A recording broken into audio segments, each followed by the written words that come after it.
Hi everyone, welcome back to my channel. I hope you've been doing well.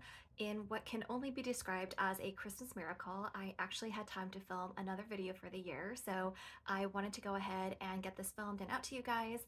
In today's video, I want to be sharing with you guys my best purchases of 2022, and I took a look at the list of items I purchased this year, and I realized I definitely bought a lot, but I just wanted to go ahead and narrow it down to the ones that I consider the best. And this could be a little bit subjective. In my last video, I'll link to that if you guys have missed it, was about my most used handbags. And that was very data driven. I really just looked at the numbers and kind of took sentimentality out of it. In this video, you'll probably see some similar items. I think there is a little bit of recency bias. You'll see items that I have featured in my most recent videos, but there will be some older ones in there too. So without further ado, let's go ahead and get started.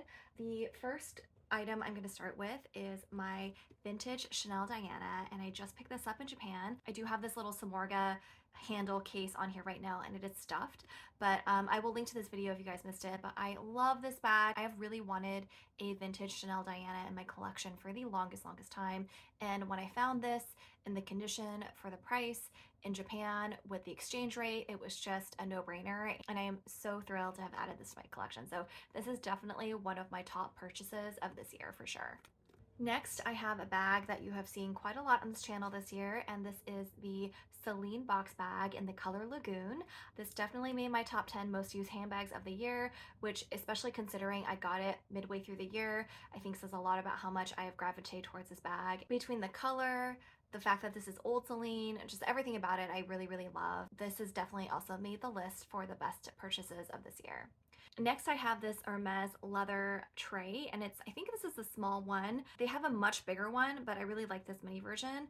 This basically is just a little catch-all for my most used rings. So let me just pop the rings out right here for a second. So here are my most used rings, and here is what it looks like. It has the little H, as you can see, and it's dual toned. It is kind of this like lovely tan color at the very bottom, and it is this kind of maroon color on the side, and it does snap out flat like this. So I picked this up at the Bellagio in Las Vegas in March, around the time of my birthday. This just has been a super useful little tray for my rings, and I use it every single day. Next on my list is the LV Kirigami set, and I will say specifically is these two sizes, the larger size and the mini size. The medium size, I still haven't quite figured out what I'm going to do with it yet. I have toyed with the idea of selling it, but I think I want to keep it for now. But I found the most use out of the large size and the mini one. And this one, I mean, I don't think it's that large, but it does fit my mini iPad as well as my Kindle. And because I do travel a lot, I love that I can put those two in here and throw it in my travel bag and just be good to go. So this has been really great for that. This is just like a perfect little card case. It holds a lot of cards, and it's really great for a mini bag. Anytime you need a mini bag, you can just throw your driver's license as well as some of your credit cards in here and you're good to go, and it's just very convenient, and it's super cute. I also wanted to put this beautiful bag on the list as well, and this is the small Lady Dior in this beautiful blue ombre with the light gold hardware. I picked this up at London Heathrow this year, and I absolutely adore this bag. I think it is so stunning. I'm a sucker for ombre. I'm a sucker for the color blue. This is probably one of the prettiest bags I have in my collection, so I absolutely love this. Speaking of blue, I did want to go ahead and add the Chloe Susannas. I did recently feature this in my What I Got for Black Friday video, which I will link if you missed that. And also because the lighting is so much better right now, I did want to show you guys kind of the true color. So it is this really beautiful light blue, but it does sort of have grayish overtones to it. So I just think this is such a beautiful boot. Obsessed with this color, and with the price being 50% off, I just couldn't pass this up. So here are the Chloe Susanna boots in blue. Completely obsessed with these. And another one from that same video is the Loewe puzzle bag in the size small in this gorgeous fuchsia color. Obsessed with this bag, you guys. I am so happy that I finally got to add the small to my collection. I've really been wanting one for the longest time, but I really wanted to find the old version with the feet and the thicker strap right here. And already just from having used it in the past few weeks, I think this is going to be one of my favorite bags. I just love it so much. And I also think it's like very unique and different. And It's just incredibly practical, very easy to use. I will do a full review on this bag in the new year, but so far I have to say that I absolutely love it. The final two pieces I want to share with you guys are jewelry pieces, and I'm gonna lean up a little bit. Sorry, my mic is probably in the way, but I'm currently wearing my rose gold piece necklace from Tiffany's. If you've watched my channel for a while, you'll remember that I did have the bracelet version, but I unfortunately lost it. I was incredibly devastated when I lost it, especially because it was a gift from my mom and it's also her name. But I decided, after thinking about it, I decided to go get the necklace version, which still have, thankfully. And I do think that this will be much harder to lose. Fingers crossed I don't ever lose this one. And it also has been just a really wonderful everyday necklace because it's so carefree. The other necklace that I kind of switch off with is the VCA Mother of Pearl in the sweet size. And I do really, really love that necklace a lot.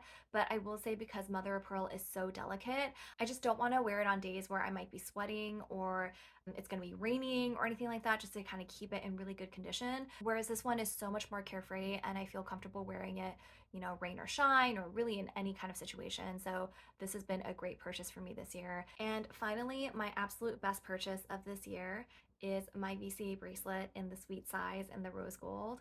I absolutely love this. I purchased this for my birthday this past year and I've been wearing it every single day, stacked with my Just on Clue, and I absolutely love it.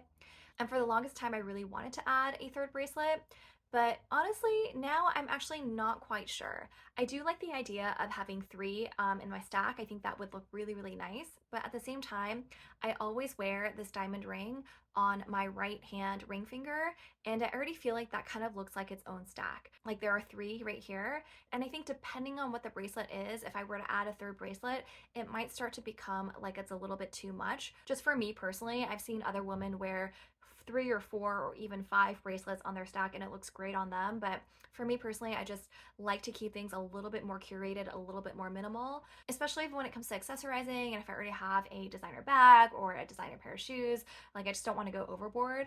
So the more and more I think about it, the more and more I am pretty happy with the way that this looks now. That being said, I may change my mind in the future if there is a bracelet that kind of comes my way that I start thinking about a lot, start becoming obsessed with, and just really, really want to add it. I will probably add it, but for right now, I'm kind of at stack piece, I guess you could say. I feel really good about the way that this looks. And on my other hand, I do have my Gucci ring and my vintage Cartier bracelet. So I feel pretty good about the situation right now. Again, maybe I'll add a third bracelet at some point, but I don't think it's as high on my priority list as it was earlier this year, so we'll see what happens next year. But that is it. Those are all my best purchases from 2022. I really do like these videos because I really like looking back and seeing what I ended up getting and how much I really ended up using it and liking it. Thank you guys so much for watching. And again, as I said in my last video, I want to thank you guys so much for the support that you've given me this past year. It really has meant the world to me. I want to wish everyone a wonderful holiday season, a very, very happy new year, and I will see you in 2023. Take care. Bye.